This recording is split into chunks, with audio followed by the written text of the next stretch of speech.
తిరుమల తిరుపతి దేవస్థానానికి సంబంధించినటువంటి ఏదైతే లడ్డూ ఉదంతంలో ఒక రాంగ్ స్టెప్ వేస్తున్నాం. అది ఐజీ స్థాయి అధికారితో స్పెషల్ ఇన్వెస్టిగేషన్ టీం. దానివల్ల ఏం ప్రయోజనం ఉంటుంది? కల్తీ జరిగినటువంటిది తమిళనాడులో ఉన్నటువంటి ఏఆర్ డైరీ వాళ్ళ దాంట్లో అంటున్నాం.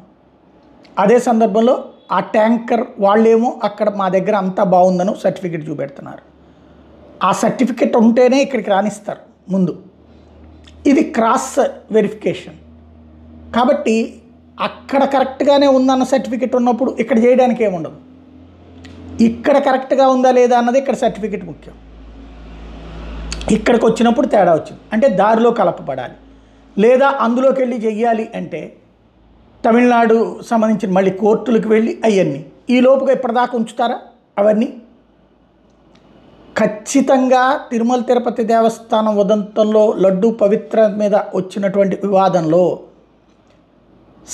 ఈ స్పెషల్ ఇన్వెస్టిగేషన్ టీం దర్యాప్తు, ఐజీ స్థాయి దర్యాప్తు అంటే ఓ రకంగా చెప్పాలంటే రాజకీయపరమైనటువంటి కాన్సెప్ట్ అవుతుంది.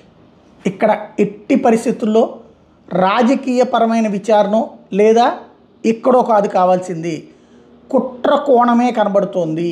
ఈ కుట్ర కోణం ఎందుకు కనబడుతోంది అంటే అందులో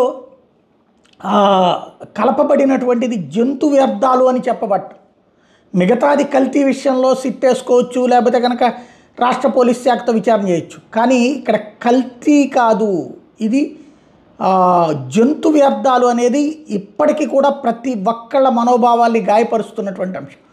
దాంట్లో వాడు అరెస్ట్ అవ్వాలి, జైలుకి వెళ్ళాలి, ఇంకొకసారి అట్లాంటిది చెయ్యడానికి వణకాలి అనేటటువంటి పరిస్థితి రావాలి అంటే ఖచ్చితంగా సిబిఐ దర్యాప్తు జరగాలి. సిబిఐ దర్యాప్తు జరగకపోతే ఇది ఒక రాజకీయ విమర్శగా, రాజకీయాలకి దేవుణ్ణి వాడుకున్నటువంటి వ్యవహారంగా మిగిలిపోతుంది.